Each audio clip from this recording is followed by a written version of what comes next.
You can be in a room full of people and still feel completely alone. You laugh when they laugh. You talk when they talk.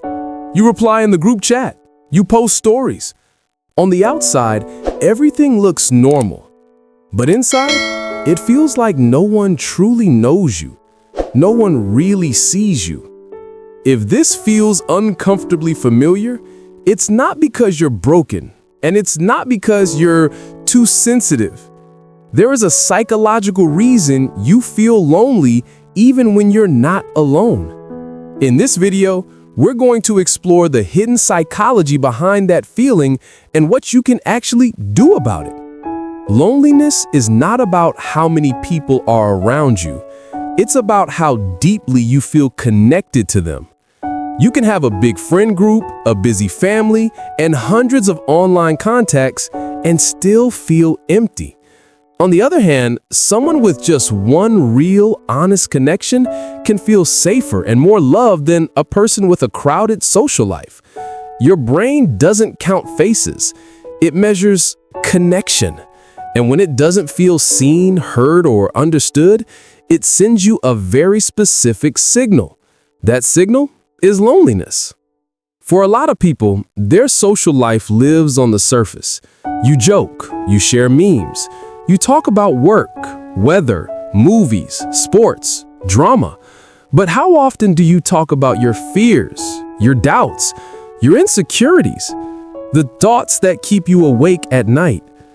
If you never show the deeper parts of yourself, your mind quietly starts to believe, no one knows the real me. No one would understand me. I'm surrounded, but I'm still alone.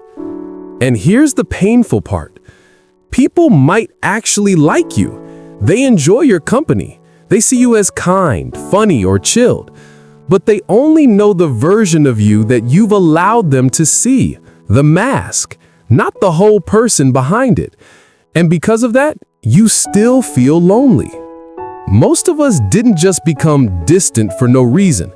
There's usually a story behind it. Maybe you opened up once and someone used it against you. Maybe you were ignored as a child. Maybe your emotions were called too much. Maybe you were bullied or made to feel like your feelings didn't matter. So your brain did what it always does. It tried to protect you. It told you, don't open up. That's dangerous. Don't be honest. You'll get hurt again. Don't show the real you. They'll reject it. So you became quieter. You became more controlled. You only showed the parts of you that felt safe and acceptable. You became the funny one, the helpful one, the listener, the I'm fine, don't worry about me person. On the outside, you're easygoing. On the inside, you're starving for someone to actually ask, what's really going on with you? And truly mean it. That constant self-protection is one of the biggest reasons you feel lonely. Some people carry a deep belief that they don't belong anywhere. Maybe you grew up feeling different from your family. Maybe your interests were not like the people around you. Maybe you thought too much, felt too deeply, or saw the world in a unique way. Over time, you built an identity around that. I'm always the odd one out. People don't get people like me. I never fully fit in. This becomes more than just a thought. It becomes your story, and your brain starts searching for proof that the story is true. Someone forgets to reply? See, I don't matter. You're not invited once. Of course, I never belong. A conversation feels awkward. Obviously, they don't like me. The truth might be different. People might be busy. They might be shy. They might be fighting their own battles. But your mind filters everything through this one lens. I'm an outsider. And that lens keeps you lonely even around people who would actually accept you if they really got the chance to know you. There's another factor that silently makes your loneliness worse. Social media. You open your phone and what do you see?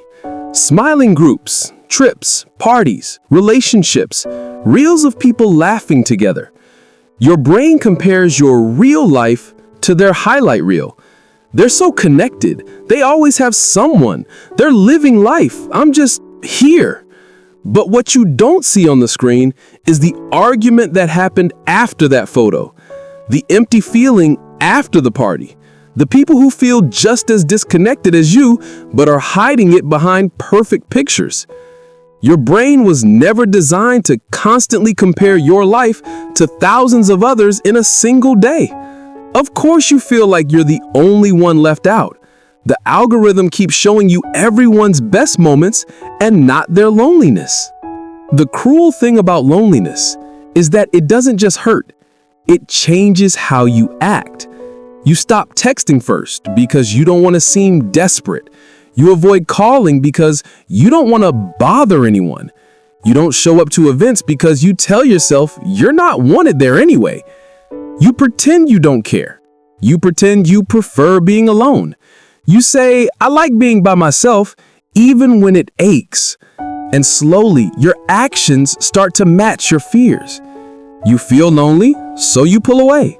You pull away, so people think you're uninterested. They stop reaching out as much, and you feel even more lonely. This is the loneliness loop, and it can trap you for years if you never notice it. Here's the truth. You don't break this cycle overnight. You don't wake up one day suddenly confident, surrounded by super close friends. But you can start to change it with very small, very real steps. Step 1, one honest sentence. You don't need to reveal your whole life story, just one sentence of honesty. Instead of, I'm fine, you say, honestly, I've been feeling a bit off lately. Or, sometimes I feel kind of alone, even with around people. The goal is not to get a perfect response. The goal is to let your brain experience, I shared a small truth and the world didn't end. Step 2, message one person first. Pick one person you trust even a little. Send them a message. Not hey, not what's up. Send something real. I saw this and it reminded me of you. Hey, we haven't talked in a while. How are you really doing? Or, I appreciate you, by the way. Just wanted to say that.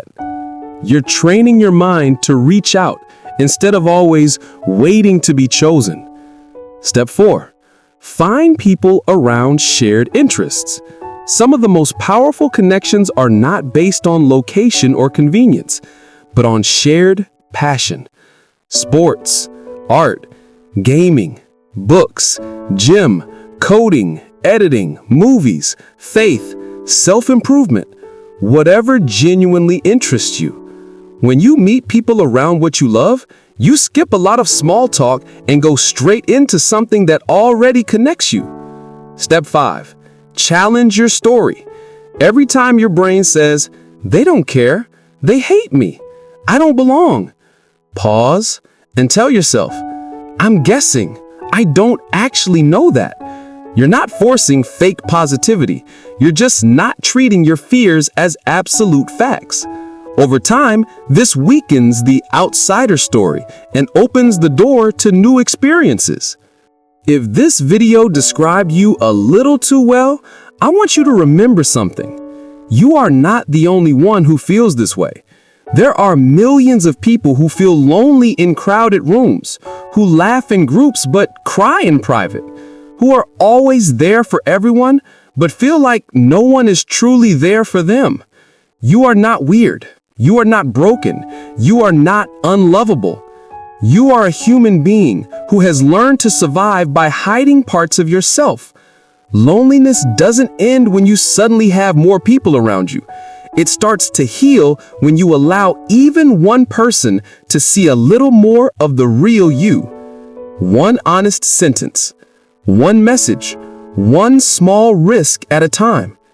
If you want more videos that explain what's really going on in your mind and emotions, you're welcome to stay here. Watch more and grow with this channel. You don't have to do all of this alone.